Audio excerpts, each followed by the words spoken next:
I'm going to call the meeting to order. John. Okay, I'm gonna put up the link for the sign-in sheet, the attendance. I wanted to wait until we officially started. Okay. So, sorry to interrupt, but it's going in the, yeah, that's what I tried, Philip. I tried that exact email address and it keeps bouncing back.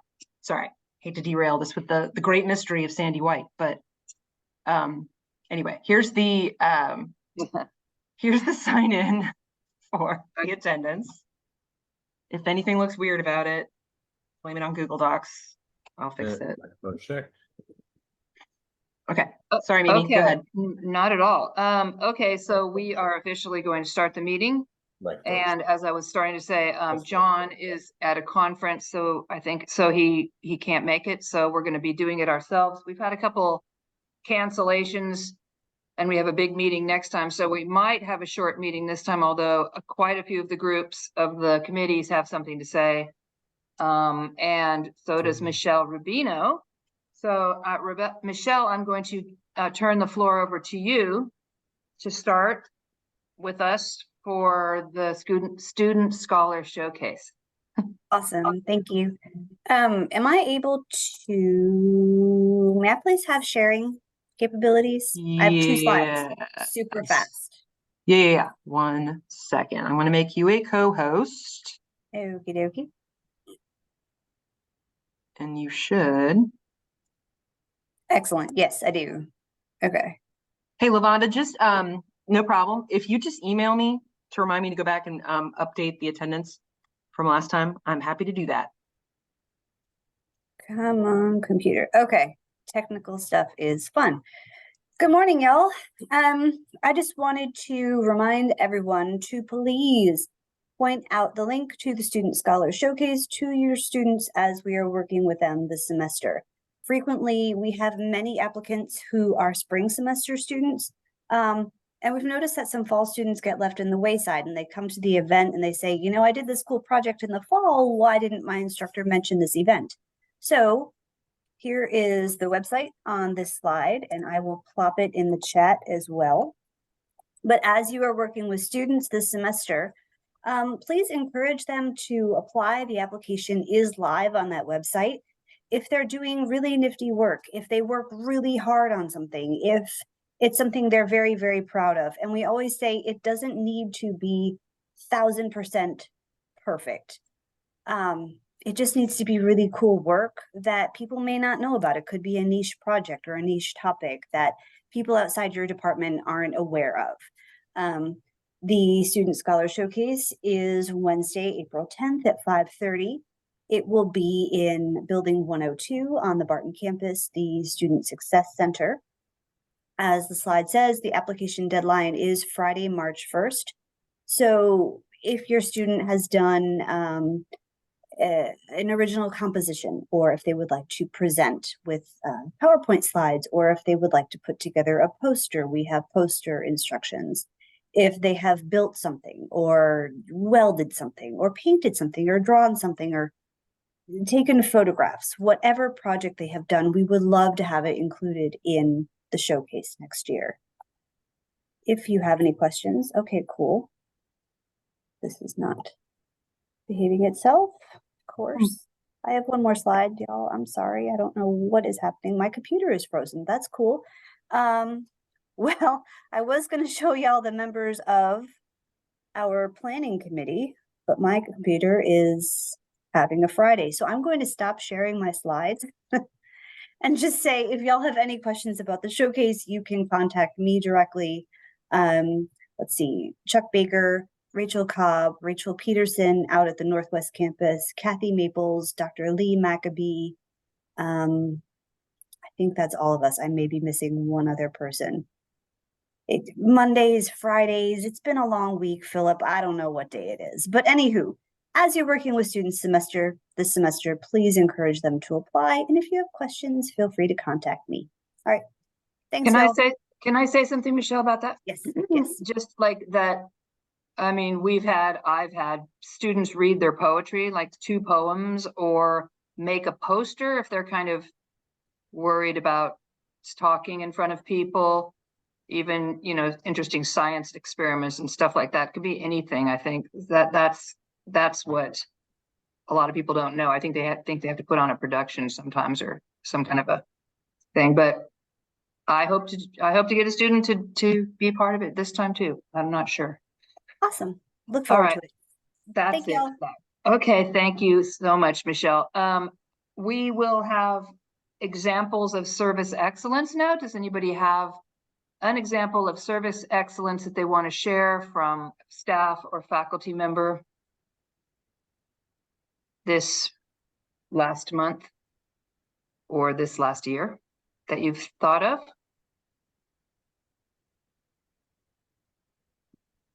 Anybody thinking?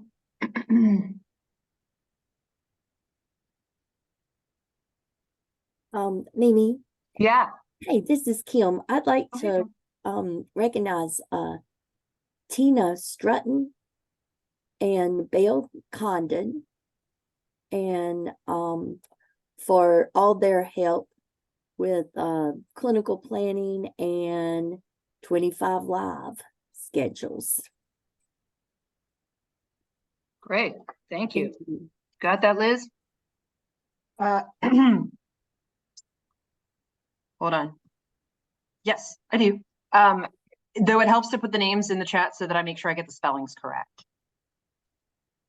Okay, Everything I'll I've put got, those there for everything you. else I've got is good. Kim Stratton and Bill Condon, but I just want to make sure I don't misspell. But yes. Thank you. Anybody Tina, else have an excuse example? me, it was Tina Sorry, go- Strutton. Tina, sorry. I'll put them in the chat. Thank you. Okay, sounds good. All right. And does anybody else have an example of someone they want to commend? No, not right now. Can't think of it. Okay. Thank you very much. We are I'd like to commend Mimi Hume for doing such a good job taking over faculty senate when John is otherwise unavailable. Uh-oh. Thank you. Thank you. All right. Being an exceptionally good vice president to us all. She works Good. very hard to find speakers. She works very hard to make sure that our meetings go well. So I want to recognize Mimi. Which is why we only had one speaker today, but Michelle, you're brilliant. So that's fine. That's a good one. Okay, so I'm going to actually move on from the president's report. We don't have the written one, and I'm going to move on from that to the committee reports. And the first. Wait, can I interrupt you for a second, Mimi? Yeah. Didn't you want to present on Blue Granite Review today? Yeah, I was going to do that for new business. Okay, never mind. But whenever, Yep. but I'll do Yep, that for new business, and I'll just talk about the committee report. So we have the AI Academic Misconduct Committee. I think that it's the same thing now. We kind of combined them.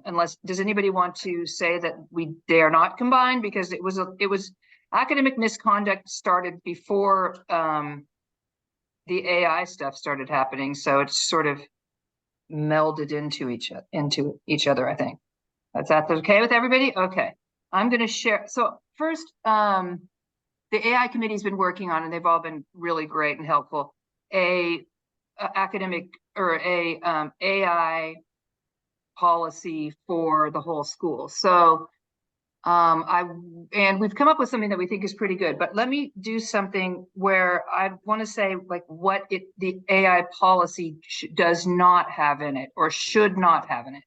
We didn't want it to have these things in it. So one is that we didn't want it to prevent each professor from instituting a specific policy in their own course.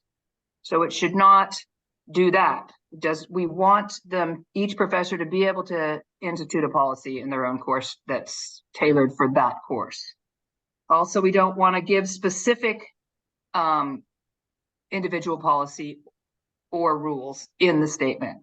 We also don't want to teach best practices in the statement. These are all different things that we're working on the side, and that individual professors can do themselves, obviously. We also didn't want to instruct students to sign anything in the policy statement. And it's not a pledge or a rule. So what we do want it to do is to provide a clear statement for the college, be able to be used by any faculty member from any school at the college, show a general understanding of generative AI usage, and also align itself with the wording of other policy at the college, including plagiarism. So we've kind of done those things. So I'll show you what we've come up with. Let's see. Can you see that? Can everybody see that? Yes. Okay. So I'm going to read it, but you can read it too. Greenville Technical College recognizes the significant benefits and challenges generative artificial intelligence technology prevents for faculty and students, and understands the importance of keeping the college's policy around usage of AI current and flexible. Students and faculty should be aware that AI-generated content may contain inconsistencies, biases, and incorrect information and data. Students and faculty using AI must exercise responsible and ethical judgment. Students should follow individual course lines regarding the use of AI, and when uncertain of appropriate use, seek guidance from the course instructor regarding permitted use of generative AI tools. The college will follow the policy set forth by the Southern Association of Colleges and Schools Commission on Colleges, SACS, regarding improper use of AI in student work resulting in plagiarism. As per SACS, plagiarism includes submitting content for academic purposes that are created by artificial intelligence, technology platforms, or writing services and representing that such writing services and representing that such content is the person's own work product. So that's from SACS. So what I was hoping to do today is to have a vote, and if there's, and get this passed so we can get it into concourse and other places. I've been asked like 3 times this week or last week where the policy is, and we didn't really have it. We worked on the handbook. We worked on, what else did we work on? We worked on the handbook. Oh yes, some pledges, possible pledges, and then the English department has a policy, but it's in line with this. So I lay this before you and ask for your suggestions or comments or anything else that you want to say. Hopefully we can get it passed, or we'll see. So I would like feedback. Feedback loops.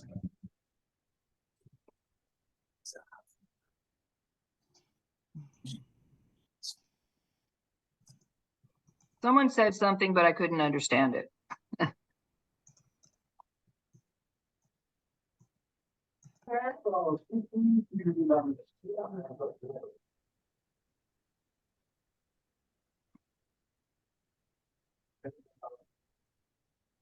Would anybody like to offer any comments, suggestions? Mimi, do we need further debate on the policy, or can I make a motion for the adoption of this policy? You can do that. I just want to, that's what I want to do, but I just want to make sure that everybody's okay with it. I think it is very flexible, but it's clear.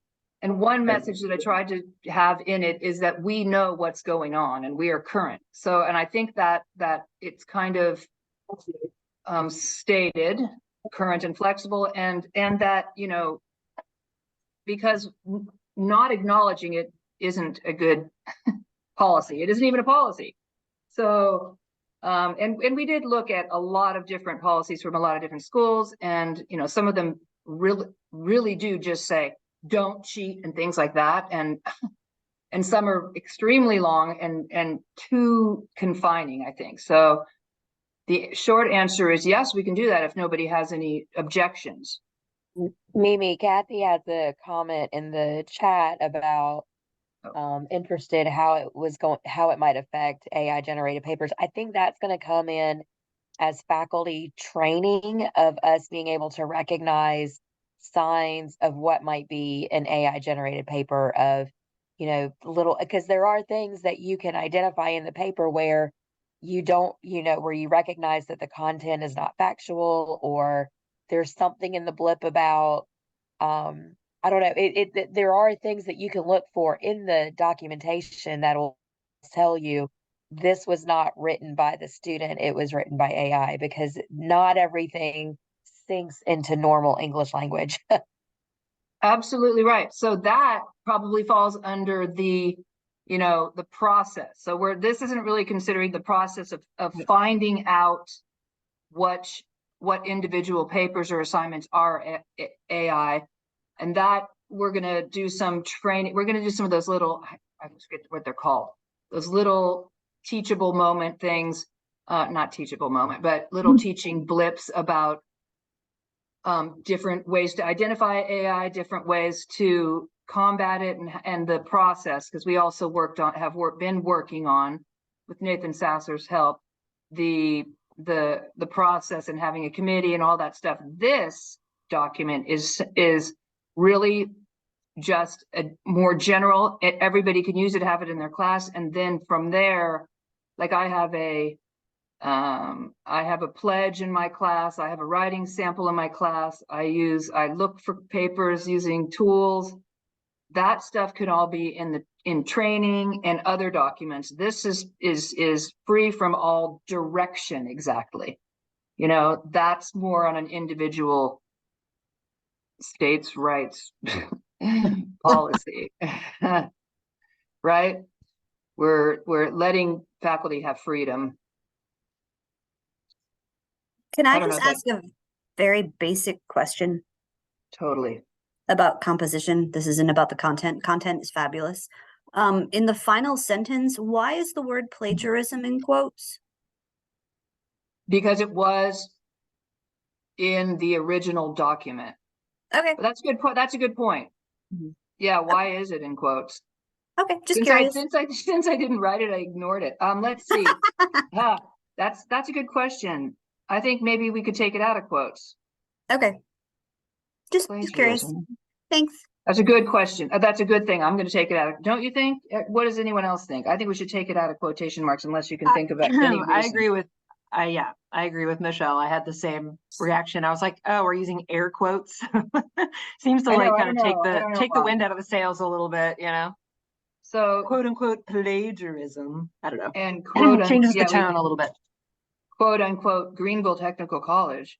No, yeah. So Philip, okay. Philip wants to know, what would ChatGPT prefer? That's an excellent question. Yes. So this, I'll take out those quotation marks unless anyone is against that. And with that, could we have a vote? A poll, maybe, Liz?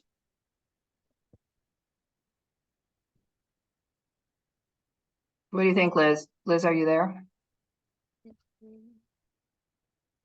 We're following One Robert second. rules of Sorry, I order. just had a request for the meeting link again. So give me 1 second here, and I will put up a Sure. poll. And we are asking, real quick, can to- we, to follow Robert's rules of order, can we have a motion and then a second and then vote?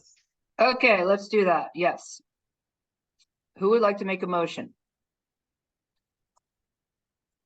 that we approve? Isn't that the motion? Yes. I think somebody was, I'll make a motion. I move that we approve the Greenville Technical College Artificial Intelligence Policy Draft as amended without the quotes. Perfect. Second, can I make a second or? Second. Okay, thank you. All right, now let's vote on it. 1 second. I'm just getting the language right so that we know what we're approving.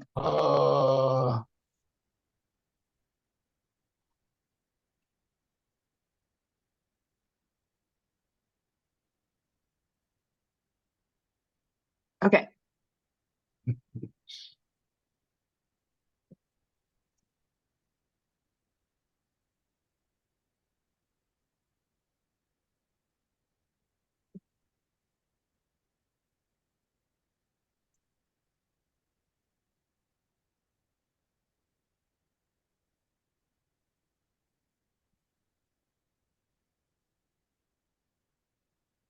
Okay, we've got 100% approval, 19 out of 19 people.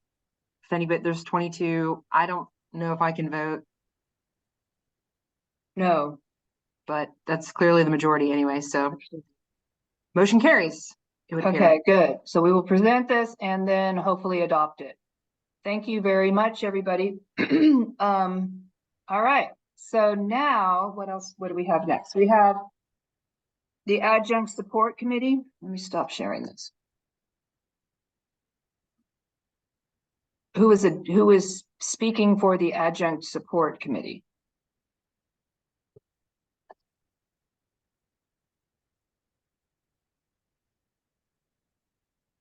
Hi, Nathan. I can take this. I'm technically on the committee. We are going to try to meet sometime. Our last meeting was postponed, and we'll update you as soon as we have updates.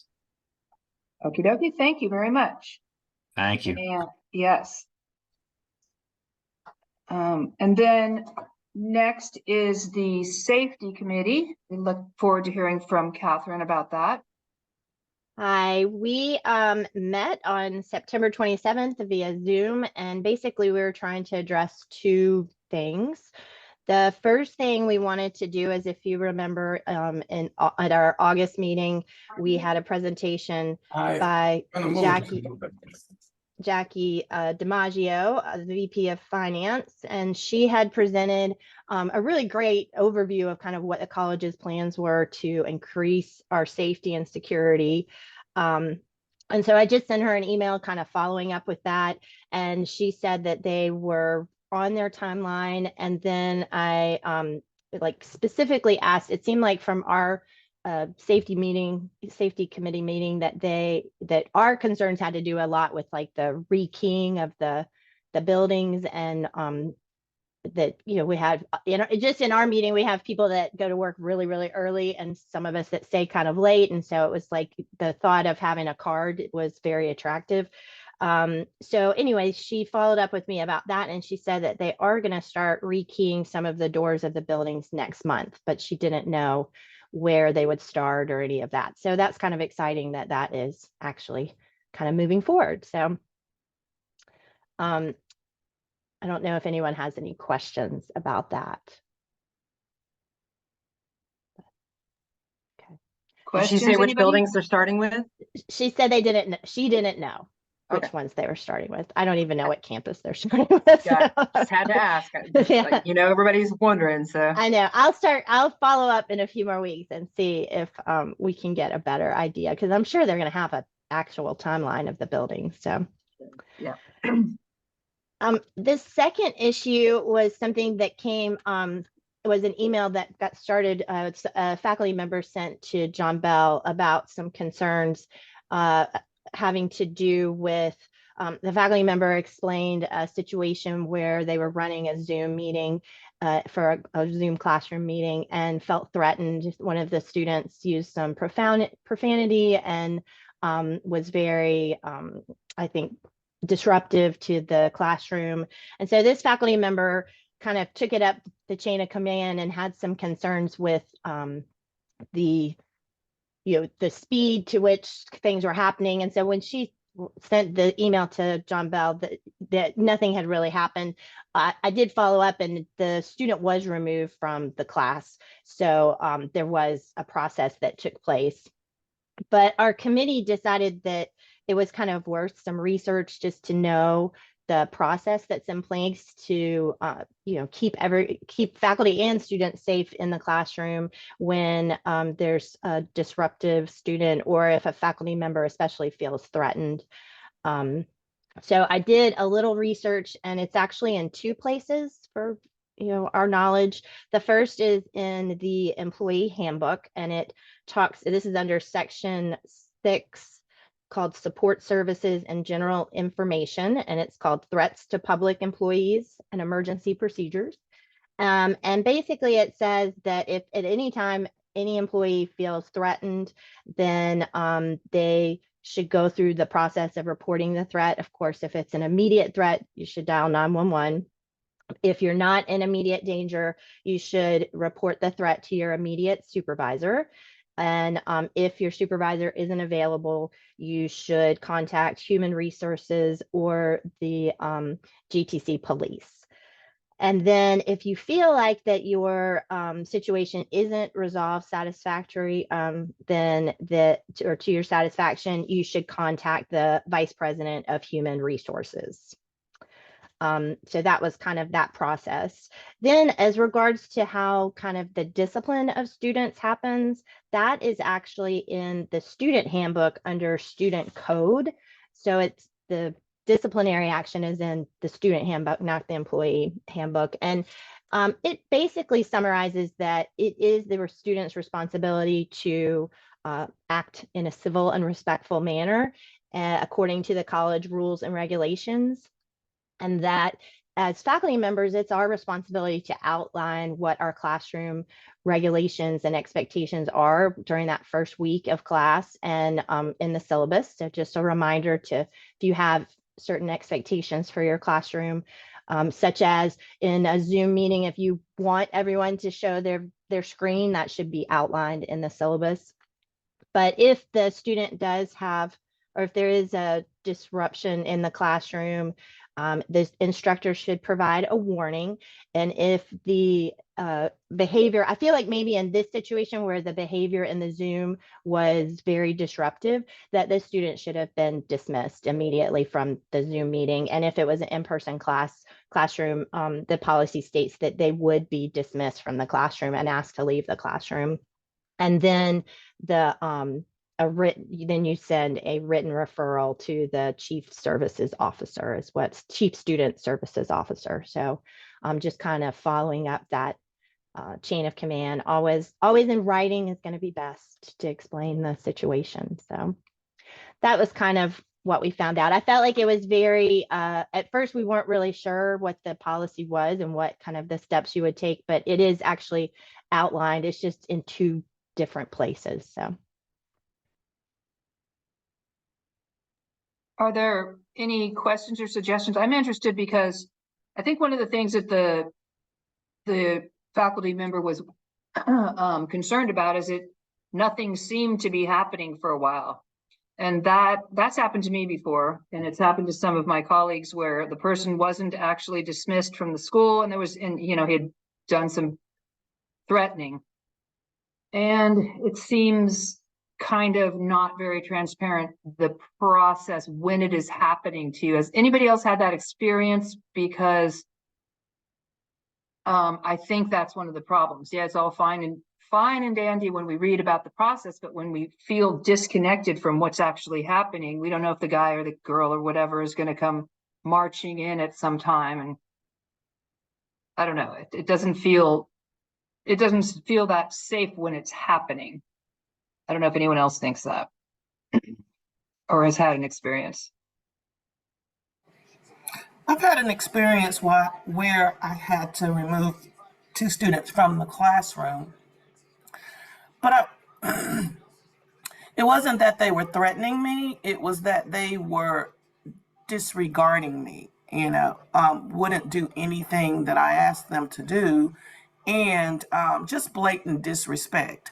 So I had them removed from the classroom and, said, if you apologize, you can come back, which they apologized, and the behavior has to stop. You can come back. But yeah, I wasn't. And, I had one of my instructors, one of the deans or assistant dean tell me, I wouldn't have let them come back, but I did let them come back. They apologized. They weren't threatening. It was just blatant disrespect. So. And it sounds like you handled the whole thing yourself, so it didn't really go any farther. No, but one of the things I did ask them is that when we do have situations like this, like we talked about in the safety meeting, sometimes it does go on far too long, and it can take too long to get the students removed from the class, like you guys are talking about. And we just feel that there needs to be because I feel like with what was said, they should have been removed that day and not allowed to come back at all. And that's the problem that I'm finding with, even if it's not threatening, there's just, I don't know, we talked about how some of the students are just blatantly disrespectful And if we are, or if they feel like as a student that we've been disrespectful to them, they have an avenue. They have an avenue to go, and someone will listen and, and come back and say what happened and blah, blah, blah, blah, blah. And then when it's vice versa, when, I am being blatantly disrespected, it seems to me that, the student has the upper hand, and at the risk of sounding like a 2-year-old. And it doesn't happen often, but it's happened. And I should, there should be some type of process where students can be, reported just like instructors are reported for certain And Angela behavior. even mentioned during the meeting too, like they also have the final say in the evaluations that they do. So, I mean, and we don't have any control over what they say. Right.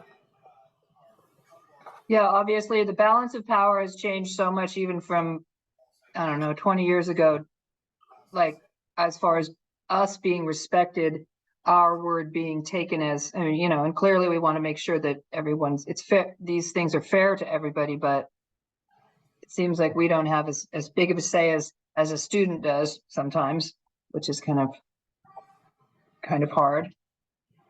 Anybody else want to make any comments or add anything to Catherine's excellent discussion? Hey, this is Philip. I'm not going to comment on her specific situation because that's something I know about. But I'm going to say I've had several situations. I've had students who've had to call the cops on. I've had students I had to remove from other students, other faculty's classrooms. I've removed them from mine. Things happen in 10 years. I will say that the Dean of Students Office has always been very supportive. They usually back whatever choices I make, whether it's to remove a student permanently, temporarily, suspend them for the semester.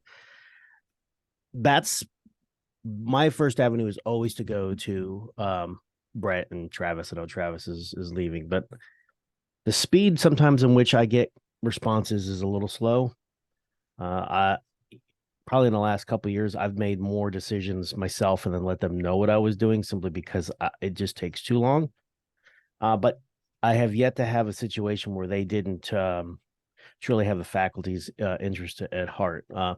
With the same time, not trying to academically derail a student, because there's ways to work through that. So, I mean, I've had plenty of experiences, but overall, while the process I think could be expedited, and that's why I go to Travis a lot because I could get him pretty quickly. It's hard to get Brett Gaffney pretty quickly because, like any VP, it's hard to get him. I think it's really just a matter of who to reach out to because I go to that department and just let my dean know what's happening because we don't need to bog down the process from department to dean to then the dean of students because that's their area of expertise. So, but again, I haven't had a ton of negative issues when dealing with Brett's office or anything. But the only thing I would say is that sometimes the speed, everyone wants an instantaneous change. If it's live class, that's easy. You can get security to remove someone. But the process of moving classes, the process of do we expel a student? Do we remove them, dismiss them, financial aid, enrollment, add drop? That's never going to be a 1-2 day. And I think there has to be the realism with faculty that that process can take a while. I mean, it can take 3-4 days when you're going fast. It's going to take a week or two normally. So I think maybe we just need to be more comfortable and more training on the Dean of Students Office and what they do. And I think if we did that, faculty and adjuncts, I think would have a better avenue for assistance in a more timely manner. And transmission. I agree with you, Albert. And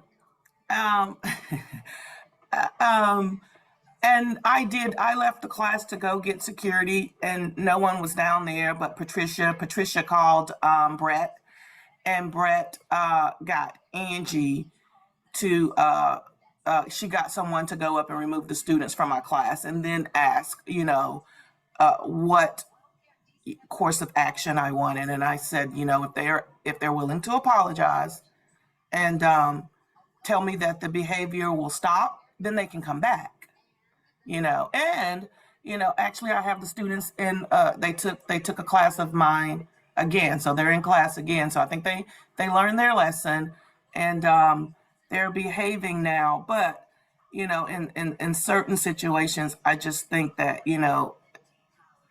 there's cause for immediate removal and the student not be brought back. And if that's got to go through Brett and all of them, then, that's what needs to happen. It hadn't happened to me, but I've heard some other instructors talk about some of the things that they've gone through and how long it took the student to be removed from the class. And just Okay. in, Go ahead, and Angela. one more thing, I'm sorry. No. Just even in emailing, emails can be threatening sometimes, and people don't realize that. And I've had to tell students, no. This is, you're going to have to go back to the drawing board and email me again, because I'm not going to respond to this one. I've had emails where students said, you better do this, or you better do that. And I haven't been in this as long as some of you, and I have a strong opinion about respect at every level, and I would always think about some of these emails and some of these conversations that I've had with children. If this were one of my children, I would just be like, well, first of all, I don't think it would. I think anyway, I digress. But if that were one of my children, it just wouldn't go as well as, it's going when we're standing there talking. But, I've just had some very disrespectful students, and as a whole, I think, it's just, this has changed so much since I was at Limestone in 2004, 5, and 6, but anyway, that's my soapbox for today. Sorry. Thank you. Philip has his hand up, it looks like. Yeah, I'm Angela, I'm gonna dovetail on that because I've talked with Vincent and Lisa Branham, because in our business departments, I have a block email I send students in classes about email etiquette, because I think probably 90% of all this that happens is predicated upon not live class, but email and how it escalates. And when they don't send it proper, they have to resend it. Give me details, tone, not texting. So I have asked the college for a dozen years to have proper training for faculty and adjuncts on email etiquette on our side, because I've had problems with instructors and adjuncts who accidentally use the wrong wording or tone, and it sets off a chain.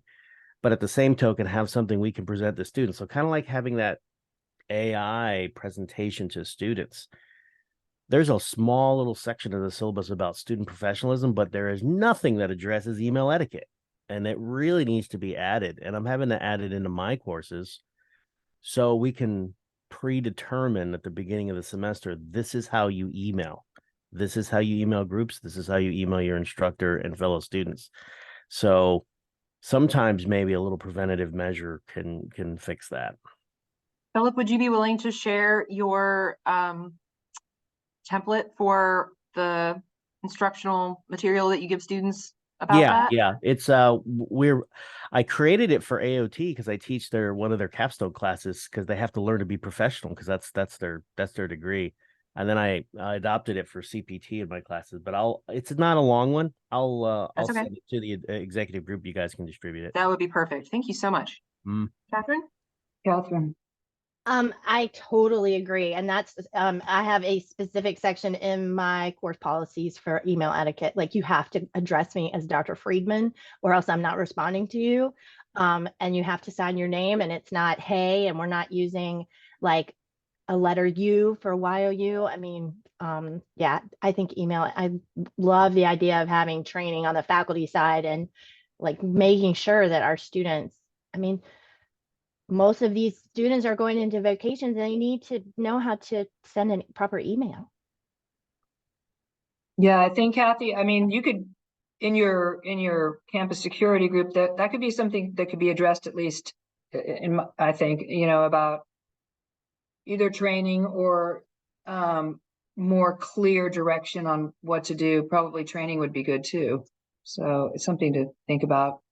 Speaking of training, I'm not sure when she's going to offer it again, but in terms of the in-person classroom behavioral kind of stuff, Rachel Cobb's workshop series on handling conflict and kind of managing disruption and things like that. I think it's like she does like a 3-part series on that. I attended it a couple of years ago, and it was, I got to tell you, it was a real game changer for me. Just lots of little practice. Now, obviously, there are going to be wild card students who, no matter what you do, they're going to act the fool. And you know, that's when we need to be know how you can't handle that. But she had some really, really practical solutions for how to talk to a student in a way that keeps things from escalating and makes the student feel heard and makes, you know, can really help minimize the number of awkward escalating situations we run into. And I used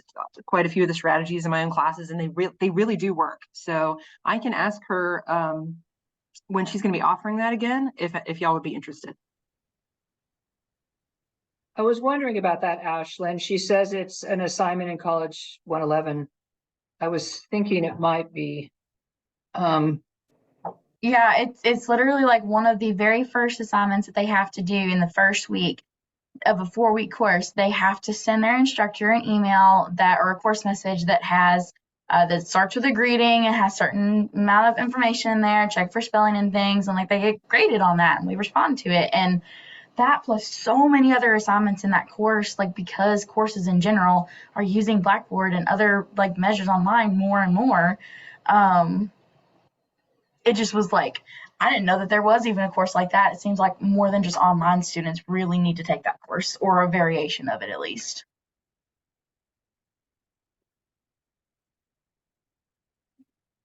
Good, very good points. Okay. Anything else we want to say about that? Anyone wants to offer any discussions, suggestions, etc.? Okay, I think that we will move on from that topic. And our next committee is the Course Inclusivity Committee. I believe Liz is speaking for them. Yes, sorry. Okay, so quite a lot of good stuff happening and some things that we could use some feedback on from the group as well. So just as some announcements, let me pull up something real quick, share my screen. Lots of events happening. So this is just kind of our, hopefully everybody can see it. This is just kind of the minutes from our meeting, just to help keep me on track. But one neat thing that's going on that I would strongly encourage, I know the timing's not great for us as faculty, but if you could strongly encourage your students to attend, there's going to be an awareness event, a simulation on October 9th from 10 to 2 outside of Building 105. So it's a simulation of various disabilities, short-term or long-term, that a person might experience throughout life. And there's going to be resources, giveaways, refreshments, the kinds of things that students love having. And so if you can't attend yourself, definitely something to make your students aware of. I can share this with the group when I send out minutes for approval. Hopefully today, yeah, it's on the 9th. So I'll get it out to everybody today, one way or another. Another good thing. Can y'all see the PD for me that I just pulled up? Did it follow me? It did? Yes. Okay. So one thing that we had talked about in previous Senate meetings was the need for faculty professional development on student accommodations, you know, how that whole process works, and you know, what we have to do, what we can't do, how to handle things like dual enrollments, IEPs, and 504s. Short answer, you don't touch them. You're not allowed. But it's like, so what do you do instead? So there's definitely a need for that, I think. And so we have got Jana Barnes from SDS office, who is going to be doing a PD session. So if you are looking for, even if you've, you know, I know years ago, Sharon Bellwood used to offer these, but it's definitely some things have changed. And if you need PD credit, you know, this is a great way to get a couple hours of that.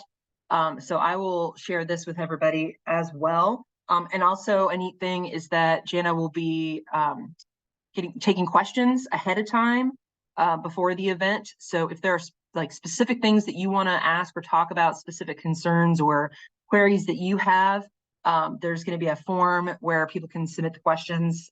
So that way things, you know, stay on track. And so there'll be like a Q&A in the Zoom for those kinds of specific things.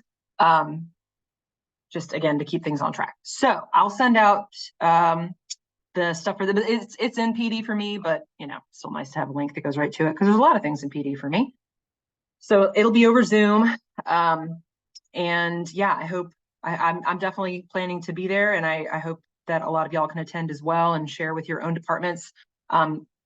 Particularly if you have any adjuncts who you're concerned may not know about the policies, may not know about the laws pertaining to all this, and you don't want your department to get in any hot soup over this stuff, you may want to share, or you've got new faculty members who definitely need this training. I think it would be really great to promote it to them as well. So let's see, what else do we have going on? Got a lot going on. I'm going to hand things over to Matt Kazazus, and who's going to let us know about the inclusivity side of things. We're trying to connect up with SAGA. That's the Sexuality and Gender Awareness group on campus, student group on campus. And I wanted to let him go ahead and promote Coming Out Day. So Matt, whenever you. Sure. Liz, yeah. Oh, sorry. Hey, what's up? Can I ask a question to you Sure. about the disability awareness event? Sure. Is that something that students, the services department would do for individual classes or departments if we can't attend on Monday? I don't know. Like, that's an excellent question. You know, let me write that down. We've had the poverty simulations and taken our students, and it was awesome, and we could fit it in our, because I have a whole lecture on this, and so it would be so much better to do a hands-on, but my class is in the summer. Okay. Yeah, let me, so this is sent directly to me from Dana and from the SDS office. So let me, I'll reach out to the SDS office and ask if that's something that they would be able to offer, because I think that's a really good idea. And definitely something that, yeah, specific departments would definitely benefit from having, much like the poverty simulator, like you said. Good point. Great. It's on the to-do. It's on the to-do. Thank you so much. Absolutely. Sorry, Matt. You're good, Matt. All right, no problem. Are we good? We are good. Awesome. Okay, cool. Thank you very much for a moment for the chance to just bring this to everyone's attention. If you haven't had a chance to hear before, SAGA is our student-led club for sexuality and gender acceptance. We have meetings every Wednesday from 2 to 4 in the University Transfer Building in room 120A. So that's on the first floor, easy for everybody to get to. It's a drop-in student hangout space for community building, but specifically coming up this Wednesday on the 11th from 10 a.m. to 2 p.m. we'll be having National Coming Out Day just to have more visibility on campus for supporting students, showing that the club does exist here.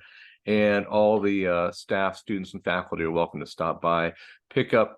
We have different Pride and Ally pins for you to pick up. We've got rainbow stickers for your laptops and water bottles, or if you want to put something on your office door. And also we'll have just kind of snacks and rainbow chalk art, other activities just to hang out. It is just kind of a drop-in picnic type environment. The weather should be nice, so stop on by anytime that you can.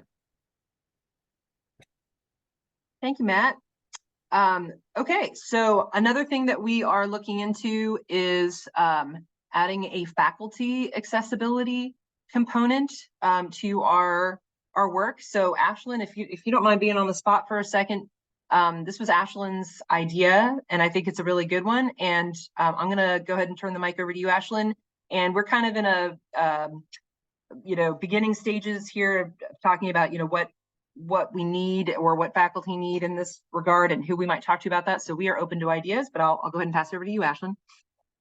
Yeah, so essentially, I fully understand and appreciate that student accessibility and accommodations are very much needed, but as someone who, as a faculty member who needs accommodations myself, and haven't really found exactly how to get those kinds of the kind of accommodations I need or what accommodations are out there for me, I know that I can't be the only faculty member, and faculty and staff being able to have accommodations that they need to work better will in turn help the students, because we can be better faculty members for our students, we can be better instructors for our students. So in the long run, it still technically supports the students, because it's supporting them through supporting us in what we can do in our jobs. So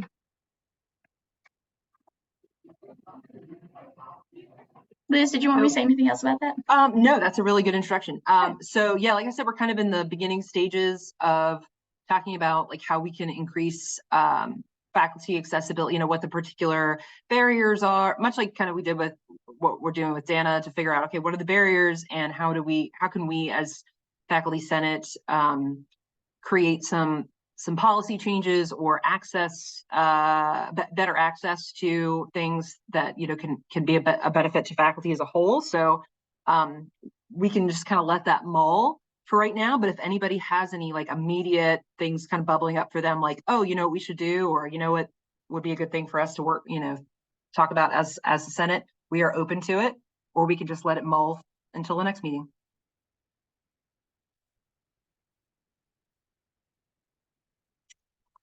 All right. Well, nobody seems to be jumping out of their seat right now. So think it over and think about, if particularly this is something that impacts you as well. How does it impact you? What are some of the barriers that you've experienced? What are some things that you feel like could make things smoother for you as an employee at GTC? And let us know for sure.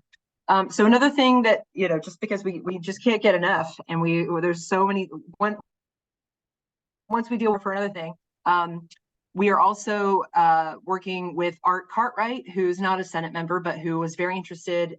He saw the presentation, Dana's presentation last time, reached out to us and said, hey, I work with veterans organizations in the area. And so, I deal with a lot more of kind of the less visible disabilities kind of side of things that are particular to our veteran students.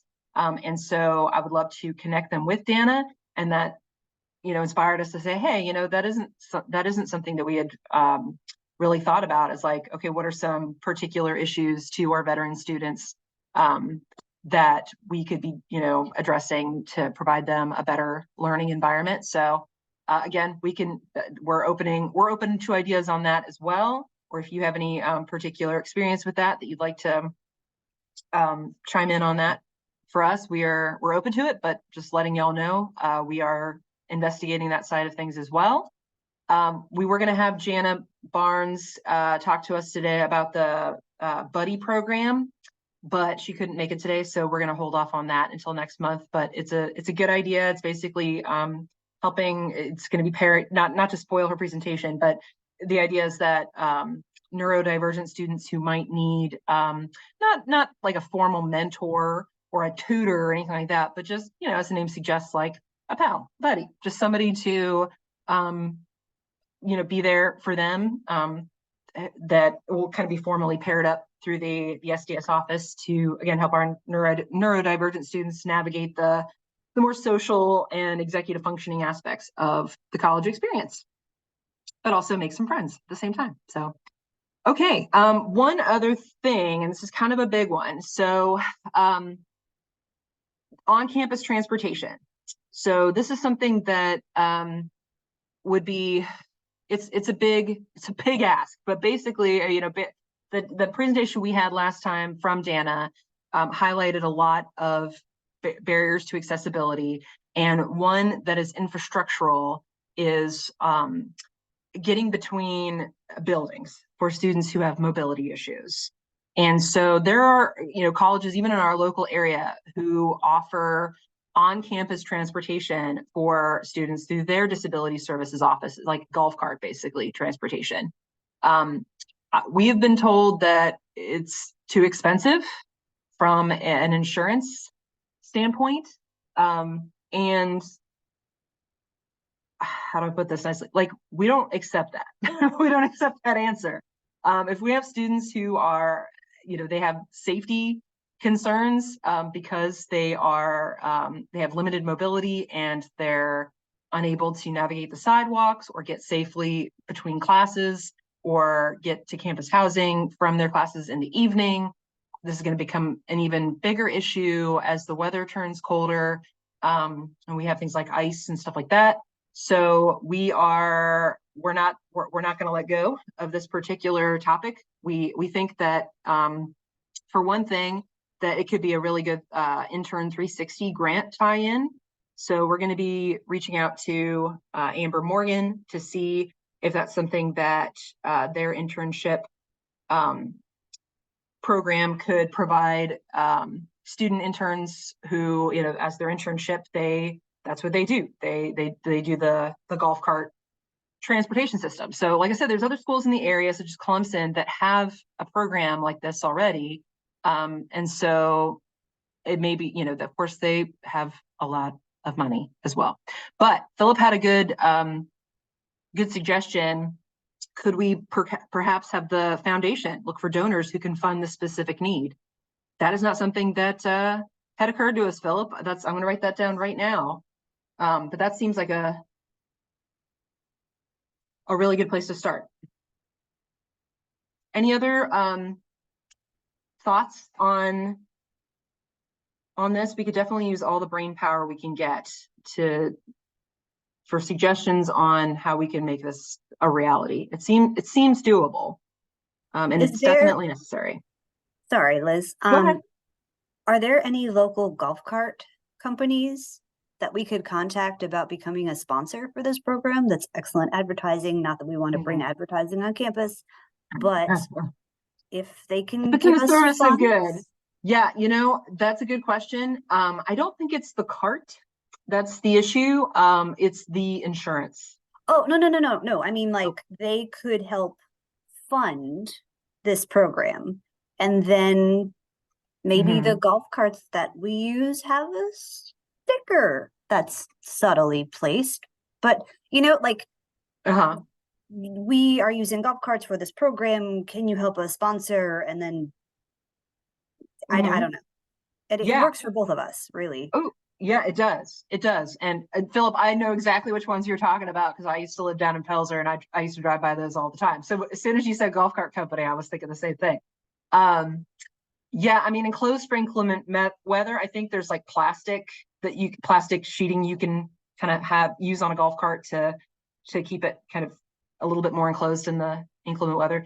But yeah, it is the insurance cost. That's what I was told by the STS office, because they have looked into it already. They said it was like astronomical,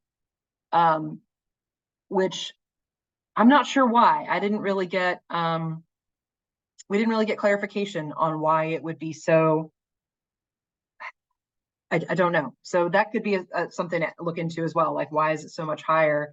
And there's got to be something we can do about it. But yeah, we could reach out to golf cart companies, and it sounds like Melissa knows somebody in Fountain Inn that we could start with. So I guess the first thing would be to find out, like, okay, when we say it's expensive, like, how expensive are we talking exactly? Maybe they could get us some actual numbers on that. Well, also, so I know the charter high school on campus has a golf cart of their own that they were using during the first couple weeks of classes to ferry around their little lost sheep. So perhaps we could talk to them about how they fund that. Okay. Yeah. I just don't really get it. I don't get why it would be, and here's what's interesting, because we have, the Jonathan and Julia from Dana, they attend our subcommittee meetings pretty much every time. And when we were talking about this, Jonathan said that that when he asked for a golf cart transport, because there was something he was at that got out really late at night, and he didn't feel comfortable walking back because he's got limited mobility, and it's hard enough during the day, but at night it's particularly treacherous. And so he asked for a golf cart ride, and they said, well, we can give you a golf cart, we just can't drive you.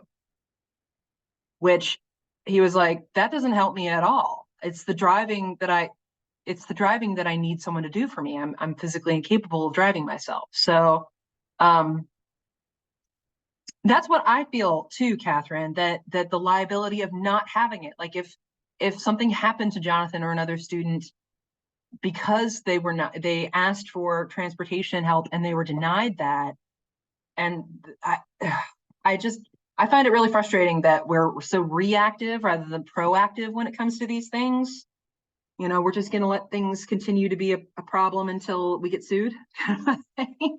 I totally agree with you. So I will, asking why it's so expensive, I think is a good start. Getting the numbers, getting some justification about that. And why is it that it's not that, like, a student would be, I find it crazy, like, that they would give a golf cart to a student to use. That to me seems like a much bigger liability than having a staff member drive them somewhere. None of it makes any sense to me. But that's par for the course, I guess. Okay.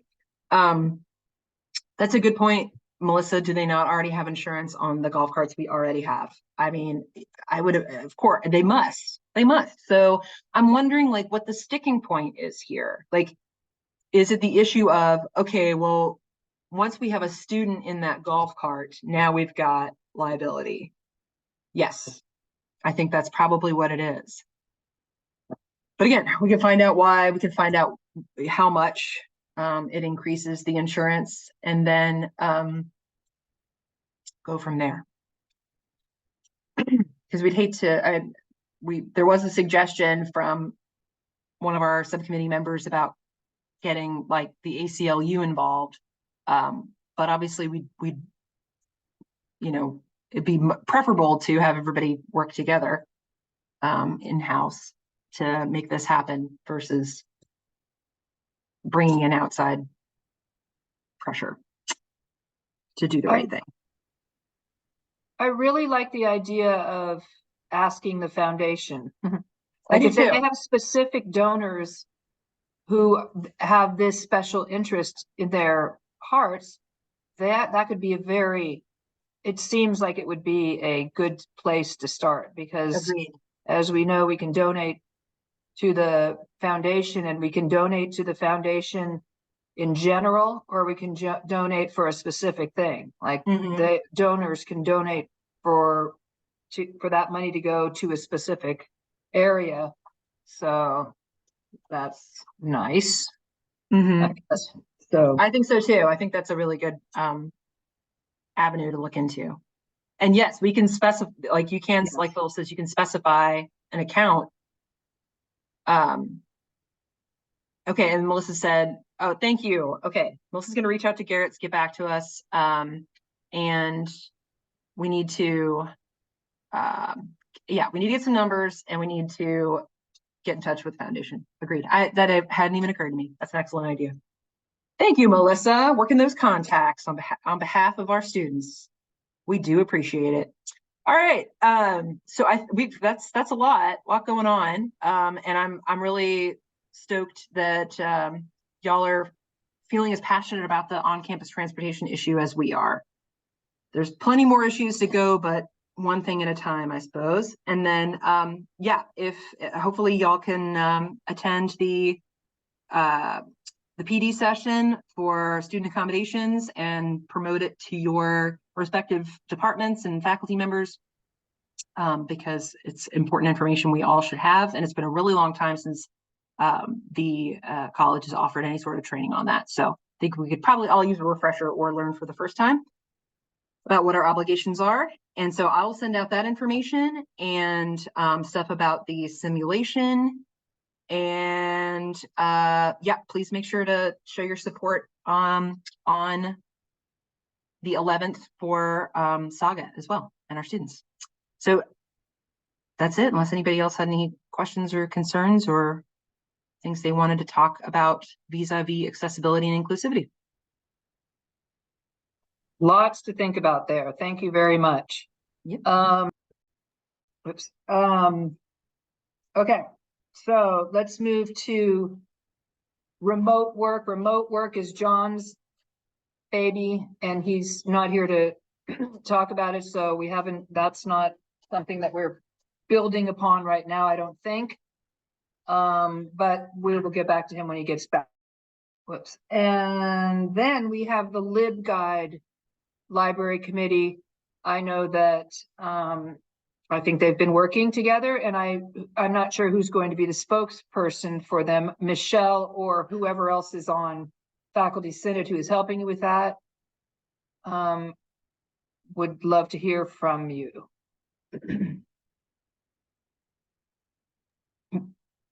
So far, no one has gotten in touch with me after I gave you those guidelines, Mimi. So I'm not sure what is happening with that committee. Okay. We have a list of people that was signed up for that, correct, Liz? I think it's 4 or 5 people. So based on what was expressed in the chat, we've got 3 people who expressed interest in being on that subcommittee: Melissa Hester, Ashlyn Blair, and Stephen Burris.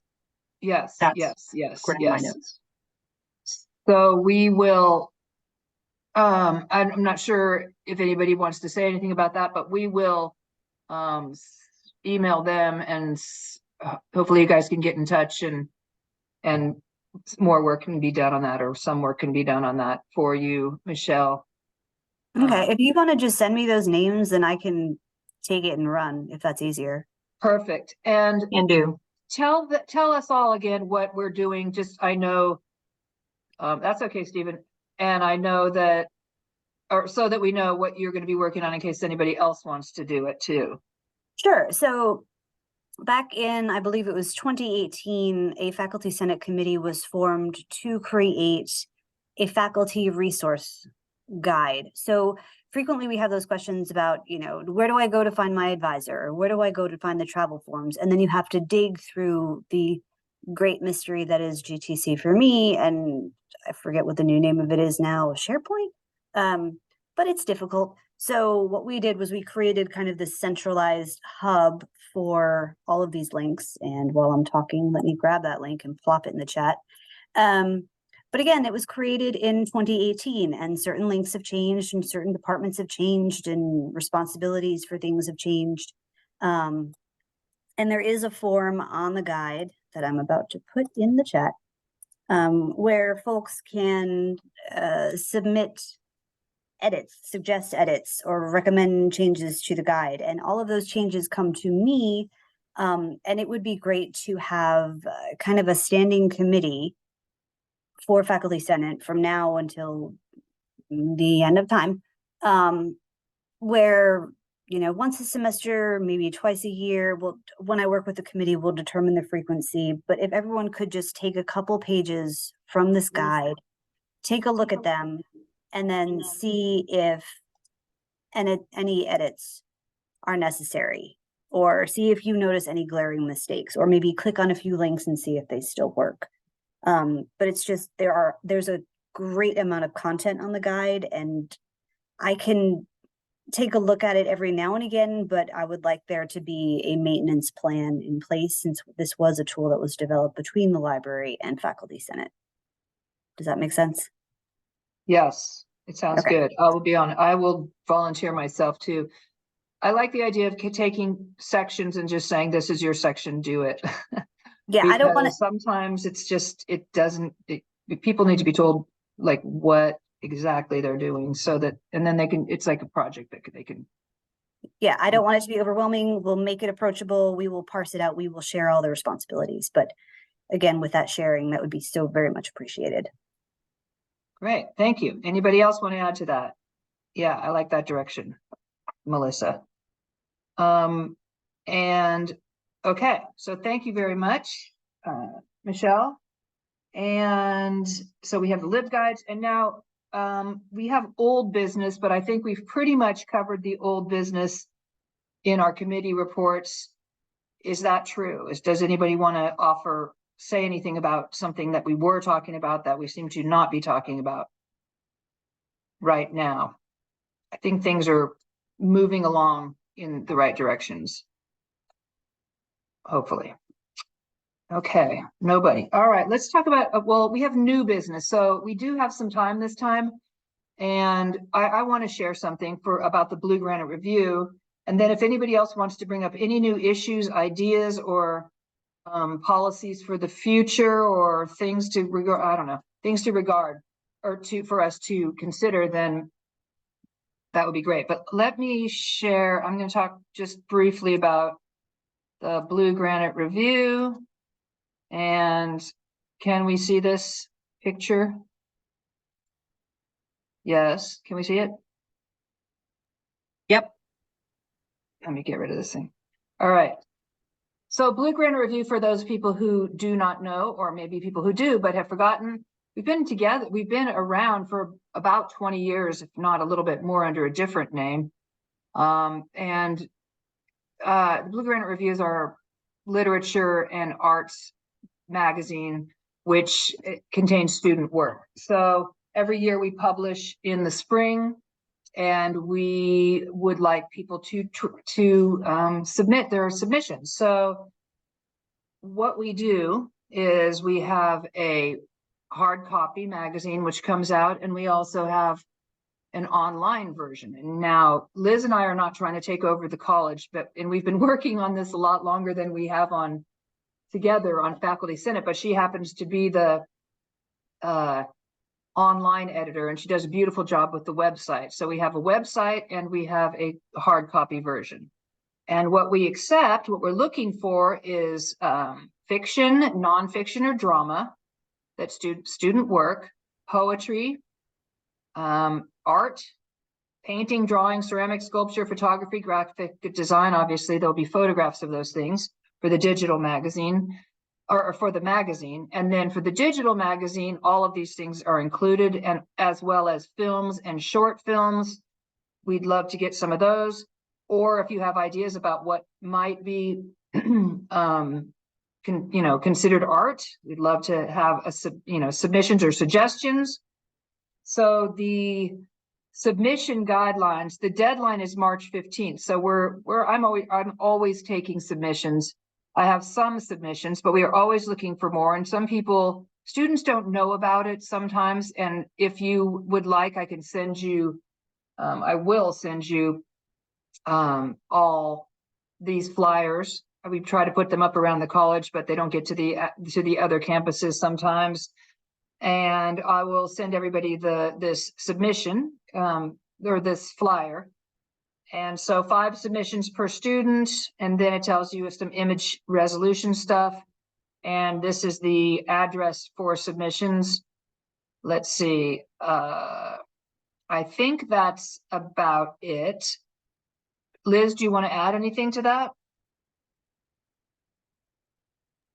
No, just we're also on Instagram as well. Oh, yes. GTC BGR. We're not great about updating it, but about the Instagram, but we're very good about having our magazine published online and face-to-face. And we have a special account called the English Department Creative Writing account, which I don't know where that grandfathered in from, but we've been using some money for the magazine from that, although we're almost out of money. That's one of those places where you can donate money to a specific account. And we also get some from arts and sciences, etc. So that's what we're looking for from students, because we like to showcase our creative students as well as others who are creative in other ways. Any questions or comments about this? No. Okay, so that's great. Hope you guys are interested in looking at that magazine. Also, if you want a copy of the magazine, I can email or send it to you, or you can go online and look at it, or I can give you a hard copy too. That's absolutely fine. I have some, and they're beautiful work. The art department does a magnificent job of putting together our magazine and showcasing the art as well as the literature. Okay. Anybody about that? All right. I would like to ask for new business, but I would like to bring up one more thing, and that is that November, well, just something to start thinking about. And we're not going to even make any decisions at all, but about whether in December we'll have a holiday party and it'll be face to face, or we will not, or things like that. So if you want to send me any suggestions or ideas later, or you have any brilliant thoughts on this now, you could, I would welcome anything that you want to say about that. I think we had a face-to-face semi-party last year, didn't we? Yes. And it was not very well attended, but the president came and the vice president. Usually it's been quite an affair, so maybe we can make it something bigger if we want to. We'll just leave that with you to think about. And now, if there's any more new business, like we said, this meeting, we don't have a speaker to speak for a really long time, even though some of us who aren't speakers spoke for a pretty long time. We have a lot of people for next time.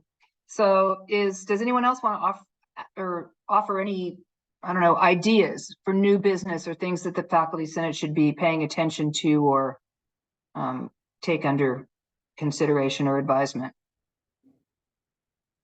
Amy, I have something that some of my faculty in my department brought to me. Not really sure how it's going to fit into somewhere within Faculty Senate. They're like, this is the only place we know where to send it. So there is an issue with in Blackboard students submitting links to documents, whether it's a Google Doc link or even a Microsoft Office link for an online document. Students are still doing that, at least in some of our courses, both in COL 111 and that all of us in my department teach, and then also in our speech classes too. The issue is we can, for the most part, access those documents during the class time, and can grade them based on that technically. However, the issue comes down to those links are not going to be accessible down the road if the course were ever audited. So it would look like we just gave a grade, if a grade was even given, and they can't actually get to a document. So there's, like I said, not really sure exactly where this would fit into Faculty Senate, but it's mostly concerned over the fact that if it's audited later down the road, they wouldn't be able to access it, and wanting to ensure that that's not something that continues, so that there's not problems down the road, essentially. Very true. Is it something where we would consider, adding that policy that we must have it accessible by PDF or Word or whatever? Do you think? Yeah, that's kind of along the lines where I'm thinking, like something that faculty could fall back on, of like, hey, when they give the feedback to the students, just be like, hey, I need this in an actual copy of the document to Blackboard before they can grade it. Anybody have any suggestions about that? I mean, I know our department has pretty strict guidelines that if students don't submit things correctly, then they get a 0. And there's also the added issue of that if they submit a link to something, it's not going to be run through Safe Assign the way that other things would be. And so then there's also the whole, oh, we can't open the link. And they're like, oh, sorry, let me, and then it's 2 days have gone by and now they've just, we don't know if the thing they turned in originally was an actual submission or it's all kind of a smokescreen situation, because we know that is a thing that some students have figured out how to do.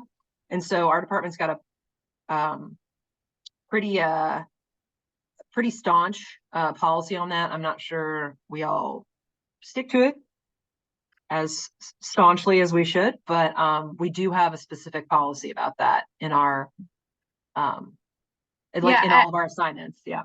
And I think where some of the concern from a couple of faculty in my department came from was the fact that they would tell the student, and they would even give the student a 0 on the assignment and say, you have to submit a document, and they would give them a chance to do that. And then students will still just constantly not look at that feedback and just still continue to upload links instead of documents, and they'll still continue to get 0s on those assignments. But then there are other assignments that they can do that don't necessarily require an upload of a document, like tests and things like that. And so they still have a chance of passing the class technically, but they still just won't pay attention to that in a sense, and becomes an issue with that of like, we just still can't grade it, but they're just not listening to that, essentially, from my understanding of it.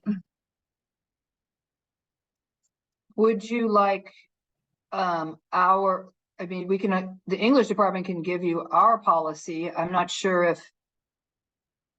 if this should this be a, let me ask, should this be a college-wide policy? And maybe it can't be. That's one of the things.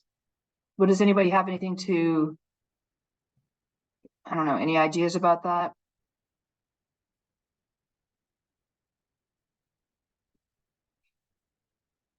I feel like Philip would have an idea about that. Or can anybody think of reasons why they have to have a link and they couldn't do it that way for some reason? They couldn't. I'll chime in. I'm sorry, Mimi. Yeah, go ahead, Lavonda. I have necessarily an idea that maybe would solve the problem across the board. Maybe having a college-wide policy is a good idea. But what I do, and I teach psychology, and so I don't know if we have a department-wide policy or not. But what I have decided to do from here on now is for a lot of my assignments when that could require maybe like a Word doc, and like I have certain assignments that they have to answer certain questions. And so what I started doing now, instead of requiring them to put it into document form, because I've had these issues with these links and I can't access this, so I'll give them a 0, etc. I started putting it as like an essay questions, right? And so I actually build it into my Blackboard course. And so instead of them uploading a document, they actually go into Blackboard and answer the questions in paragraph form. That will get rid of their need to upload a document. So that's what I have started to do, because I've run into that problem way too many times. And it just causes extra work for everybody. So I don't know if that's a suggestion for everybody, but that's what I've started doing in my courses. Yeah, I like that idea. I can see it working for some of our stuff. Of course, our students have to turn in speech outlines too, so it's not 100% they can necessarily answer it like that. But I do like that idea a lot. Thank you. Welcome. Philip has been saying some pretty interesting things. We won't be using Google much longer. So maybe OneDrive storage and upload to Blackboard both. And Blackboard doesn't remove older courses. Yes, I don't know how long. Yeah, so along with that too, like I have that thought too. It's not necessarily that the links themselves expire. It's if the audit is so far down the road that the student is no longer in the system, and so their account is gone. And so then technically the document is gone as well. Same as when they delete faculty accounts, no matter if it's which kind of account it is, documents disappear. So I think that was more so part of the issue too, is just down the road, student accounts get deleted, documents no longer there, even if the link is still there.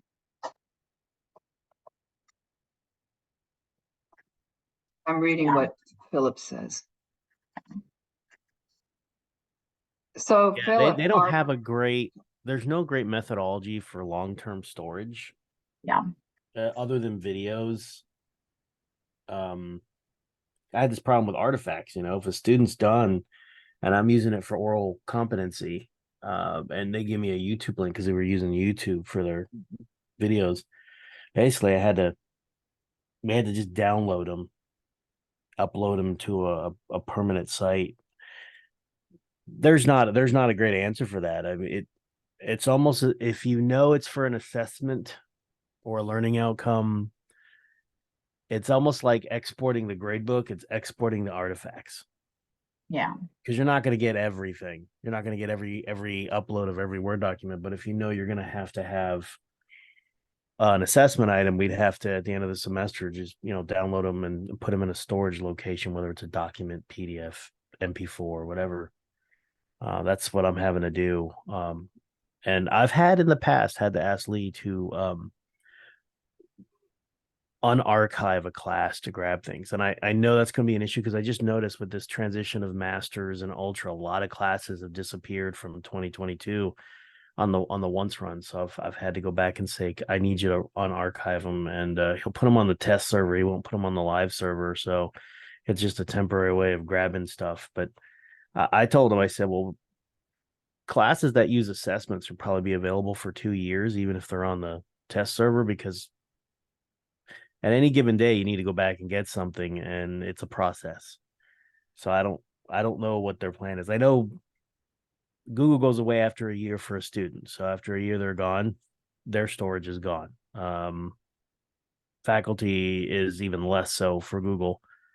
And I don't know how they're going to handle OneDrive. We have a departmental folder for Google that's going to go away. I've asked for a departmental folder for CPT, so we don't have to store it on any one individual user, and they're still working through that. So if they can supply a departmental OneDrive folder that's not tied to a single faculty member, then you could actually store stuff there, and less of a concern it would be missing, or SharePoint, or shares on Teams, which I'm not, there's no control over that. I think they want to go OneDrive because there's more control there. Anyway, just some thoughts. I'm in subcommittee with Tim Tennis, and I'll ask him, because we're good with Google through June, but I don't know what their plan is beyond that. Yeah, so it could also be too, Mimi, that we don't actually have a clear-cut solution to this, of just it kind of happens however it has to happen. And are you more concerned with going, or with students complaining later and then having to go back and prove that they were, you see what I'm saying? When is this, is this a lot about, a student coming back and saying something and being able to prove something? I think that's definitely part of the concern. And I think one of the major concerns along with that is the remote possibility that any one course could be audited and not being able to get to those linked documents because it's been too long and the document is technically no longer there because it was uploaded as a link instead of an actual document. So if the course is audited and the college didn't save it or whatever, I don't know, whose fault, who is at fault then? It doesn't seem, it doesn't seem like, I don't know, it doesn't seem like I don't know who would get in trouble for that, or who would be reprimanded or something by something like that. I don't know. No, and that's okay. And this may have been all that I needed to, just to report back to them of there doesn't sound like there's a clear cut answer. I took it to everybody and we all put our heads together. So. Right. Philip, I think a very important thing to look at in the future is, and everybody, when we transition from moving from Google to OneDrive, I hope it's and this happens so many times when something is just gone. I hope there's very clear instructions and, I don't know, a good amount of time, warning time for us, because we sort of have heard about it a little, and some people haven't even heard about it, I'm pretty sure. But we don't know when it is, what it means, what we have to do. I feel like it's going to be one of those things that just suddenly happens, and then we won't be able to get all our stuff off Google. That's what I'm worried about. There's a lot of things there that we need. I don't know what you. Always remember, everything is on the budget year. So the expectation for any change on anything is June 30th. That's when they pulled the plug on Proctorio. That's when they added USIA. That's when Respondus came online. And when I say they, I mean OIT has not given a drop dead date, because sometimes they do extensions. But their plans for rollout typically involve the budget changeover year, because that's when they have to sign new agreement contracts. So As far as I know, tentatively it's June 30th, which means probably in spring is when you'll get a lot of content information about how to migrate videos off YouTube and where to put them, probably in Usia, which is not complex. You need some time to do it. And exporting content. I don't know if they're going to export all the Google emails. I've asked that. I haven't got a clear answer because it's such a large storage thing. But I know YouTube's the big bone of contention. I use Google Drive for storage of large files as well that I share with students that I just can't put in Blackboard. So, so my issue is Google storage, moving it to OneDrive storage, because that's what I'll have to do. But I know for most everyone, it's going to be videos that are used in multiple classes and recording. So I would make no assumptions, but the smart money is June 30th because that's budget year, unless they extend it through the summer, which they have done on occasion.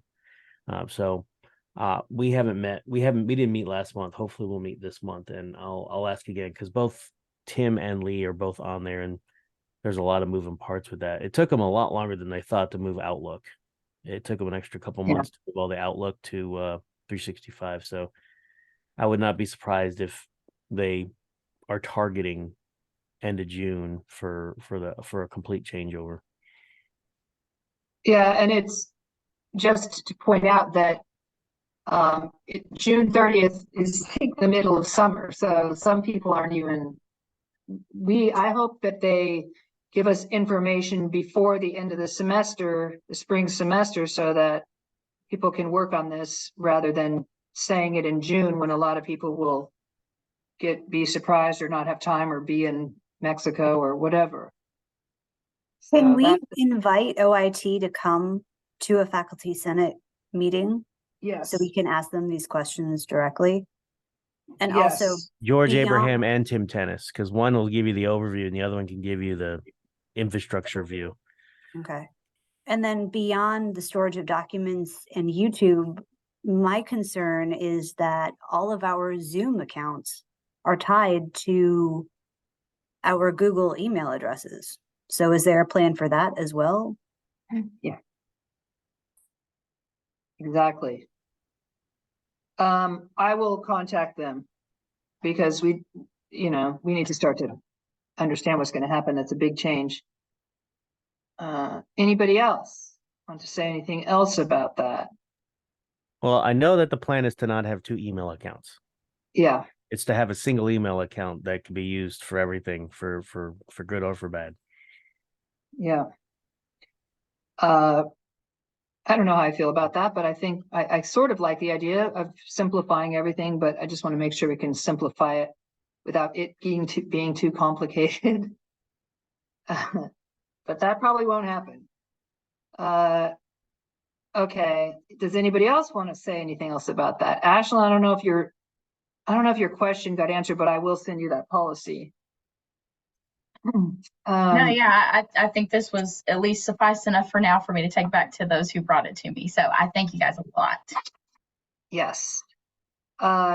Anybody else want to bring up any new business, something that has been on your mind or your people in your department's mind or in your school? Matt Cazasus has some stuff he'd like to share from attending the American Association of University Professors conference at USC Upstate recently that he thinks we would all find important. I want to see it. So yeah, sure. Yeah, thank you for letting me check in. Less of a conference, more of a solidarity social they had in Spartanburg. So it was a multi-chapter event for USC Upstate, Wofford, and Spartanburg Community College. And it was a chance for the American Association of University Professors to kind of check in. We do not have a chapter for Greenville Tech, but it's something I became interested in once I heard about the dissolution of the Faculty Senate at Spartanburg. I don't know if you all had kind of been aware of what was going on there. I can drop a news link into the chat here if anybody wanted to follow up with that. But effectively, there was a move to require a lot of the faculty to do all their hours on campus. the faculty senate, and faculty were concerned about that. They were kind of organizing, as you know, they have the right to give feedback, but the decision was made by administration to basically dissolve their faculty senate, leaving them without representation. So I was talking to Chuck, who was their faculty senate president at the time there, and some of the other faculty who had gathered kind of in solidarity and support for what was going on. And I was just interested in what they could offer, basically, as far as a organization. They gave me some information about membership and what the AAUP can do in the South Carolina area here. So they're going to have some more events, including one, I believe, at Furman, I think, at the end of the month. If anyone's interested in that, I can find some information for you there. That's the website for the South Carolina system of the AAUP. And if anybody's interested in, I'm almost thinking like it's just like a fallback pattern. I don't think that we are in the same type of mindset or contentiousness with our administration. Faculty Senate seems like it's working well. At least we have this type of output, to present our issues and be heard.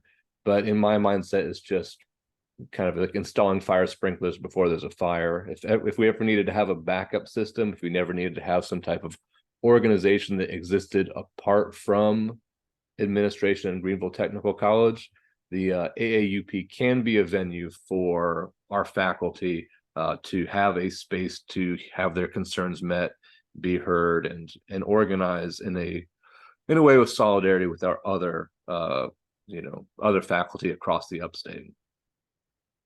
That's really interesting and alarming that happened. I brought it up to Dr. Miller to see sort of like the pulse, and he was kind of dismissive of it as far as that's them and this is us and we have a good relationship with our faculty, was kind of what he said, which was a little bit comforting. Whenever things like this are happening, we hope it's not a trend. And so we don't have that problem, hopefully, but we should be aware and vigilant. I totally agree with you. And also at that event, it was two things. They had a couple speakers talking about academic freedom issues from the Freedom to Read group that is volunteers working on access to library resources that are inclusive. And then a representative from the South Carolina ACLU talked about legislative issues that may impact secondary education, higher ed over the next year or so. So it was just a nice thing to drop into. And I think it'll be nice if we could maybe include some of those resources at some point, or have those speakers, talk to us at one point in time in the faculty senate as well. And they asked if any of our adjunct faculty want to fill out their survey. That is the link to the not the ACLU, the AAUP's survey for South Carolina's adjunct faculty, just getting some baseline information about conditions for adjuncts teaching at our colleges in the state. Very interesting. That would be interesting. Very interesting guest for faculty senate. Mm-hmm. We will definitely, put that on the list of things to do, and I'll talk to you about it further. Okay, great. Thank you for letting me bring it up. Yes. Anybody else have anything they want to bring up for new business? Okay, we are going to follow up on the things we talked about after the meeting, and I am going to adjourn the meeting. And next time, Wendy Walden, and who else is coming next time? Anna Barnes. That's right, are coming, and we will see what else is going on and let you all know. And good luck with your committees and making progress there. And I will talk to Dr. Miller. We will talk to Dr. Miller about the proposal for the AI policy and move forward into October. Happy Halloween. Think about Christmas or the holidays.